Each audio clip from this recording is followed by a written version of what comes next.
They are from Mexico. Es de México. This is a three-word phrase. Es. This means is.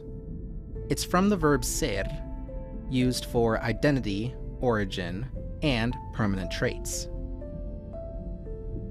De. This means from, and it's used to show origin or possession. México. This is Mexico. You should know this. That's literally spelled the same.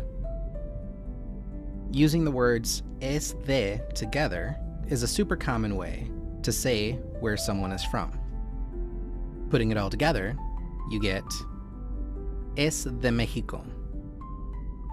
They are from Mexico. Let's hear it in a sentence. ¿Otra vez lo estás mirando? No, estoy trabajando. No has escrito nada en 10 minutos. Bueno, está bien. ¿Quién es él? Se llama Mateo.